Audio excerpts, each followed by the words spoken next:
Tonight, the congressman who's been called the intellectual godfather of the Tea Party, a man who came in second, but just barely, to Michelle Bachmann in the Ames straw poll this weekend. Joining me now is Republican Ron Paul. Ron Paul, you're the most untalked about contender today after this weekend I can ever remember. You should be getting as many headlines as Michelle Bachmann. You nearly beat her, and yet, oddly, the media seem completely obsessed with her and not obsessed with you. Why is that? Well, I should be asking you. You're part of the media. It's the media that picks and chooses, so I should ask the media what's going on here. I'm making my statement. I've got you on my show. So I'm looking for an explanation, too. But, you know, my supporters are convinced. They're afraid of me. They don't want my views out there. They're too dangerous. We want freedom, and we're challenging the status quo. We want to end the war. We want a gold standard. And their views that the people just can't handle. They can't handle all this freedom. They want dependency. They want socialism and welfareism. So I think they don't like to hear our views. But I think we'll make the best of it, and we'll do very well. I think that the Internet still is alive and well, and programs like yours will still have me on. Well, we certainly will, because it's a fascinating part of the preliminary stage, if you like, of the election battle. What do you think of Michelle Bachmann? She clearly thinks that she has a chance now of becoming the nominee. What is your view?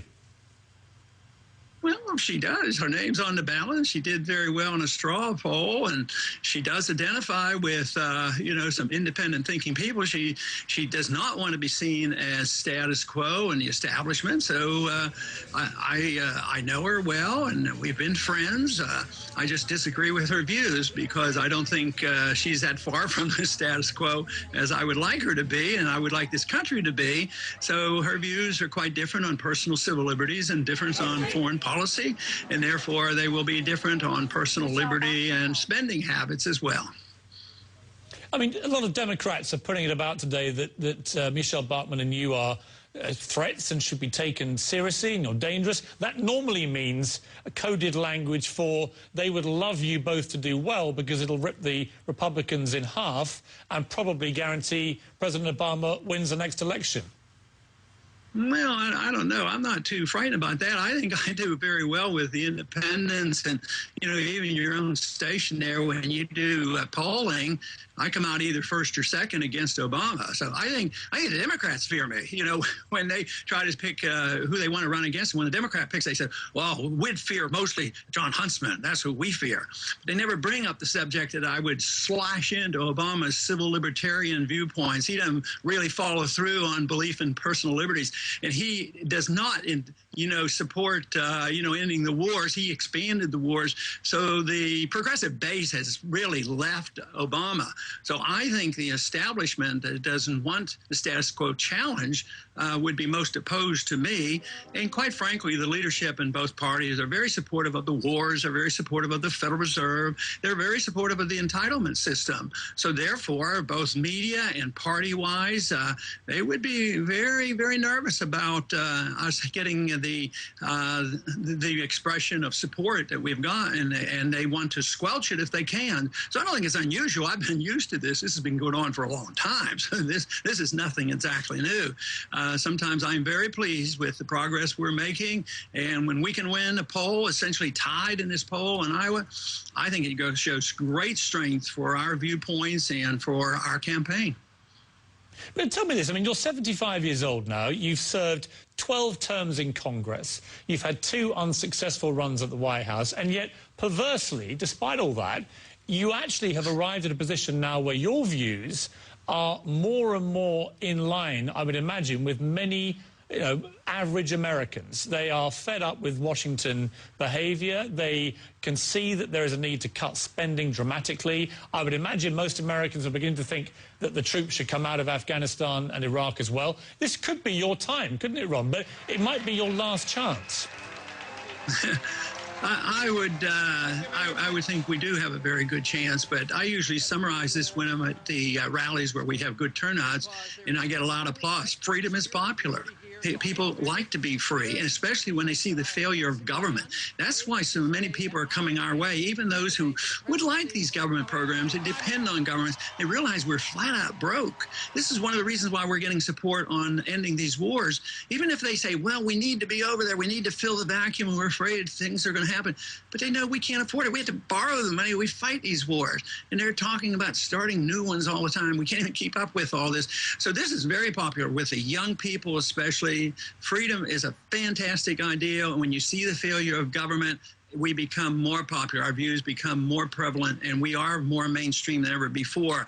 And the most magnificent thing is they have understood, exactly how we pay for this. We can't tax enough, we can't borrow enough. So more and more people are understanding the Federal Reserve has something to do with this. Oh, you mean they print this money? The money's not backed by anything? People are shocked. And then when you find out a third of the $15 trillion they pumped into the economy went to foreigners, some of them might have gone even to the British banks for all we know, So no, people are upset because they don't like to see the rich bailed out, the middle class shrunk, and the poor losing their houses. That's what they're fed up about.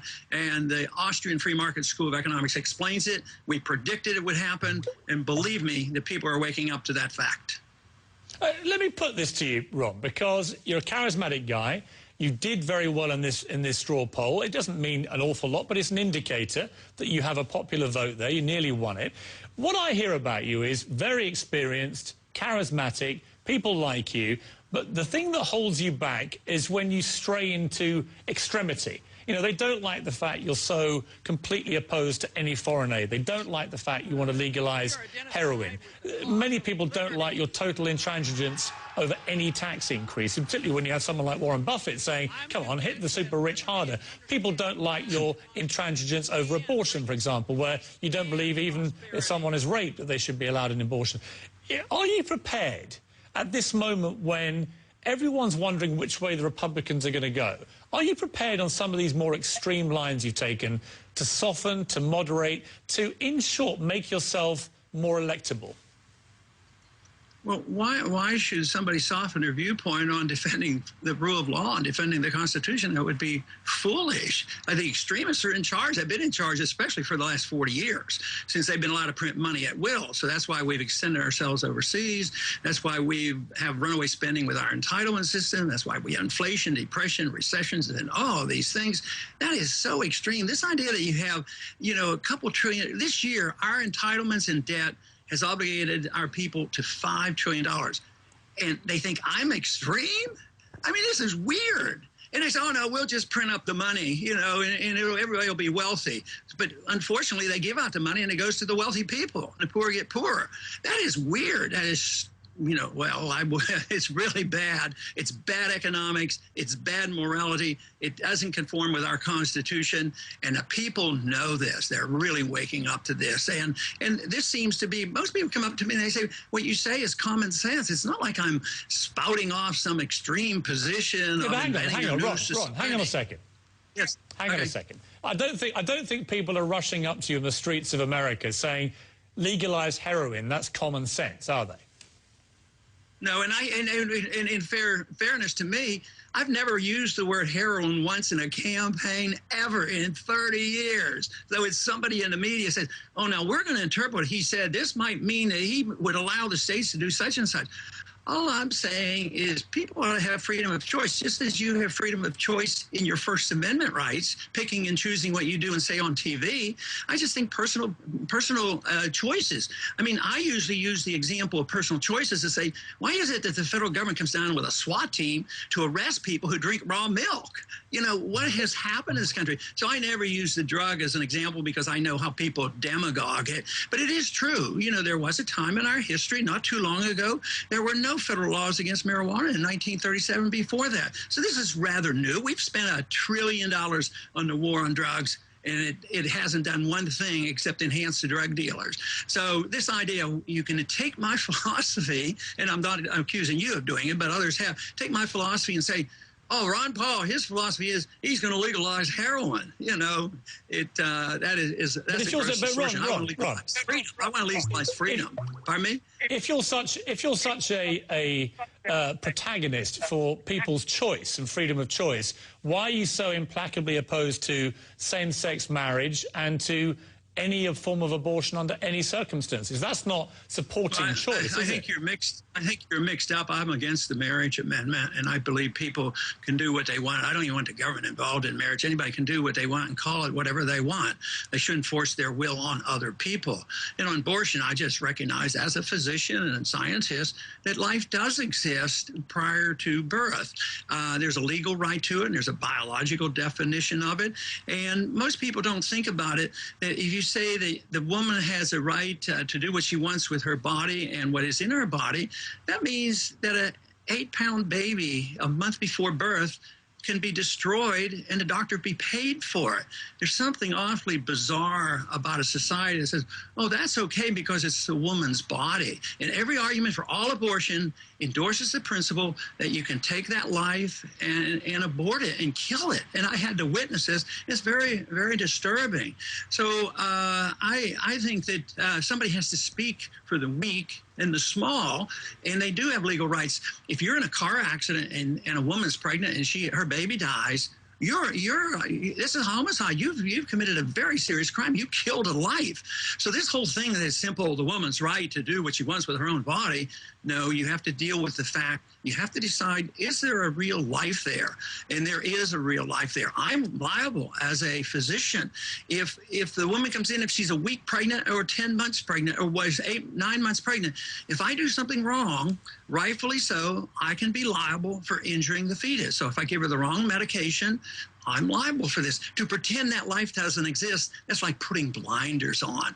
And I don't talk a whole lot about it, but I made the emphasis the other day that if you truly care about liberty, you have to understand life. Because how can I defend a woman's or any individual's right to lead their own life as they choose and even do dumb things and drink raw milk or whatever they would want to do? At the same time, say that life is not precious and we can throw away a life even if it weighs 8 pounds because it's within the woman's body. I believe in property rights. I believe that a baby in a crib deserves protection, even though I honor property and a house is our castle. But nobody would say, oh, a woman after the baby's born, we can kill it. And today we have all these abortions done. But if a young girl is in a desperate situation and she happens to deliver her baby and kills it, she's arrested immediately. But if she'd have done it a day before, there was no crime, and the doctor gets paid money. That even if you just divorce this all from the law and enforcement of law, but morality, our society has to decide whether that's morally right or wrong in dealing with this. I have high respect for life, therefore I have high respect for liberty. Okay, and it's Ron, hard to separate. You've made your point very forcefully. As always, there will be lots of people watching who vehemently disagree with you, but that is the beauty of a democracy, and I appreciate you joining me. Thank you. Good to be with you.